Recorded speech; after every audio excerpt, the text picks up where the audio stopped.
Good evening. Welcome to South Asia Newsline. I am Uzma Jafri. Here are the top stories we are tracking for you on Friday, the 26th of May. Indian Prime Minister inaugurates country's longest bridge to mark 3 years in government.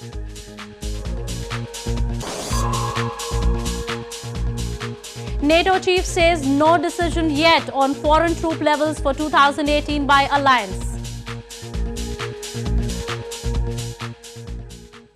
And now for all the details. Marking 3 years since coming to power in 2014, Indian Prime Minister Narendra Modi on Friday inaugurated the country's longest bridge that spans the vast Brahmaputra River in India's northeastern Assam province.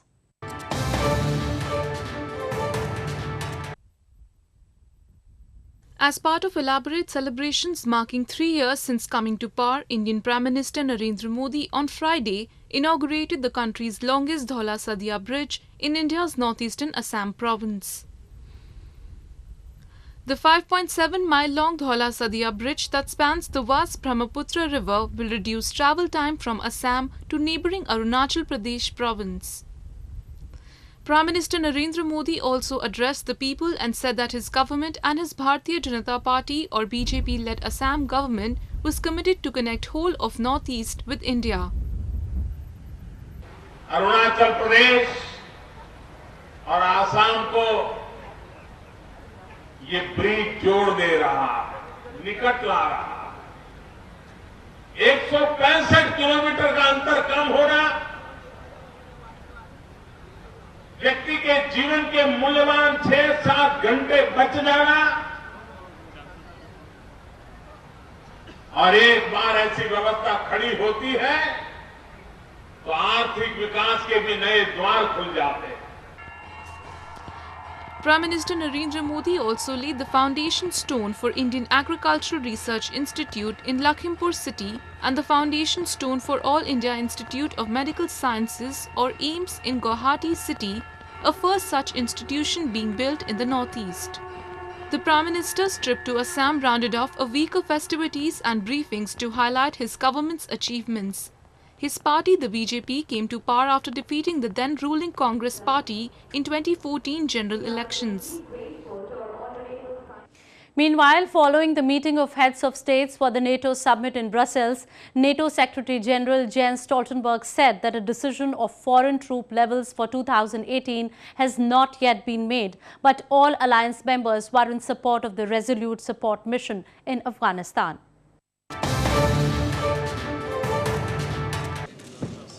Leaders of NATO countries met in Brussels on Thursday for a special meeting to discuss the fight against terrorism and the alliance's defence spending. After the meeting, NATO Secretary General Jens Stoltenberg said the decision on foreign troop levels for 2018 has not yet been made. However, all alliance members were in support of the resolute support mission in Afghanistan. The Secretary General will... Commending the professionalism of the Afghan security forces, he said the NATO feels that progress is being made in the country. We reviewed our training mission in Afghanistan and we agreed that we will continue to sustain our mission.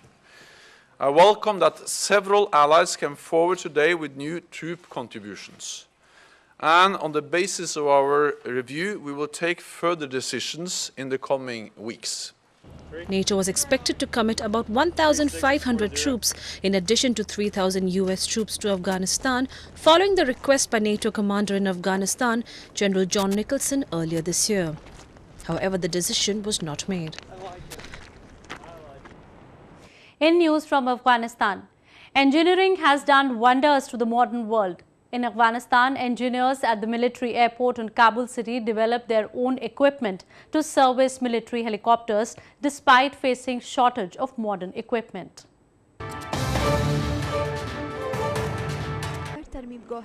Engineers at the military airport in Afghanistan's capital Kabul city have developed their own equipment to service Afghan National Army helicopters. Despite faced with lack of modern equipment, the engineers have developed their own GPS, a black box evaluation device and a power generating device for their workshop. Surrounded by an assortment of both Russian and American tools and equipment, these engineers say they service at least 12 helicopters a month to keep them in good working order. فعال کردن GPS سیستم راهنمایی را ما تقریبا 1 سال میشه که دستگاهی که با کنترل در داخل لابراتوار شوه ایره نداشتیم. خود ما از همین پروژه‌جات سابقه که در دسترس خود داشتیم با نقشه جور کردیم، ترمیم کردیم، آماده ساختیم. Naeem said that the engineers had nothing and everything was started from scratch, and now they can test and make helicopters ready for flight in the self-developed workshop. 4 مسئله کار میکنه و انجن بدن، آلات برق، رادیو و اسلحه. هر بخش جداگانه هر سیستم خدا اینجا معاینه میکنن و چک میکنن. Most of these engineers were trained in the old Soviet Union, and they said that they carried out more tests on the army helicopters to make sure they are in good working order. The workshop was first built by the Soviets in the 1990s. It was later destroyed in the civil wars. However, it was reconstructed by the US forces over the past 10 years. Meanwhile, a group of Kashmiri leaders in Pakistan's Punjab province held a meeting to pay tribute to leader Arif Shahid and protest against his brutal murder. Shahid, a pro-independence Kashmiri leader, criticized Pakistan's policy of treating Kashmir as its colony.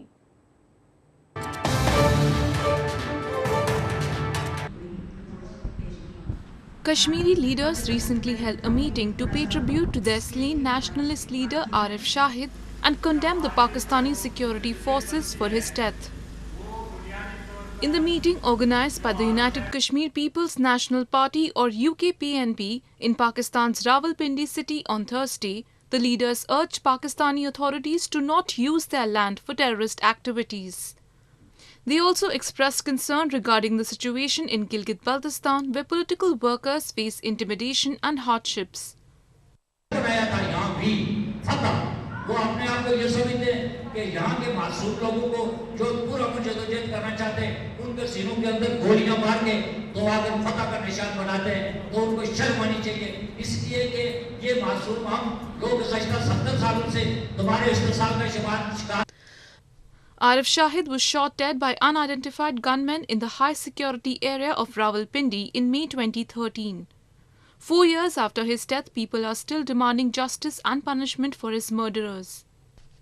The 63-year-old leader was the president of Jammu Kashmir National Liberation Council.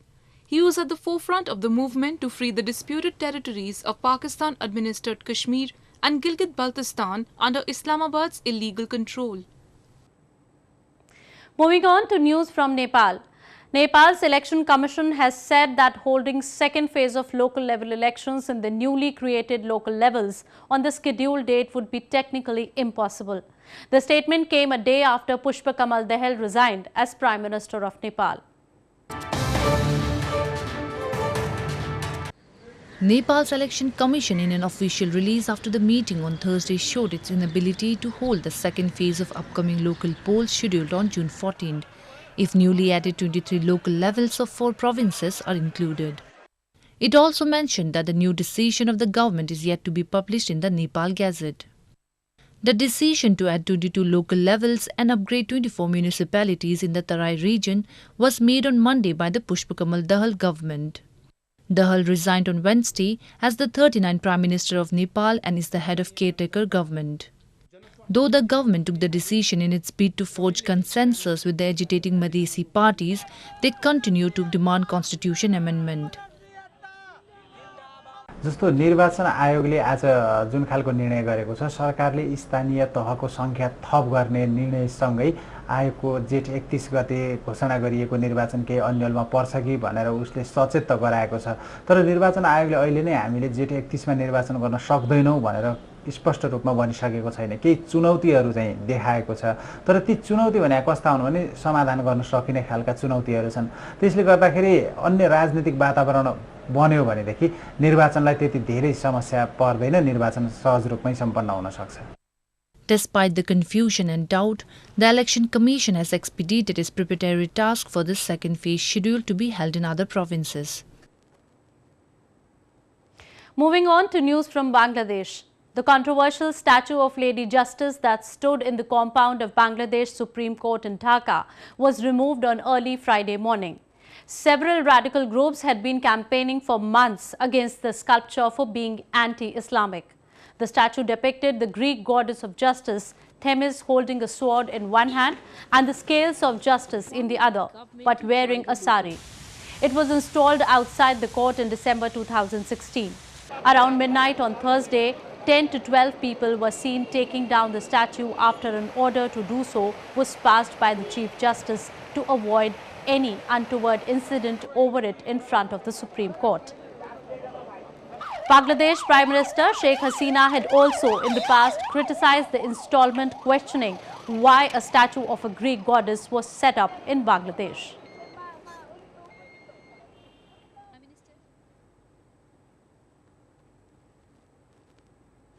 Moving on, the Muslim holy month of Ramadan comes with its own share of devotion and delicacies. Muslims in India and neighboring Pakistan thronged marketplaces for last-minute shopping to celebrate the holy fasting month.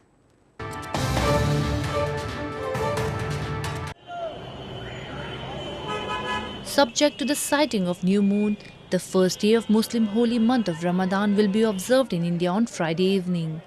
Ramadan, the 9th month of Islamic lunar calendar, commemorates the revelation of Quran, Islam's holy book, and has traditionally been a part of religious fervor, settling all disputes and behaving charitably towards neighbors. Muslims across India continue to throng markets to make last-minute preparations for the festival. हमारे यहाँ रमज़ान की तैयारी 4 महीने पहले से चलती है।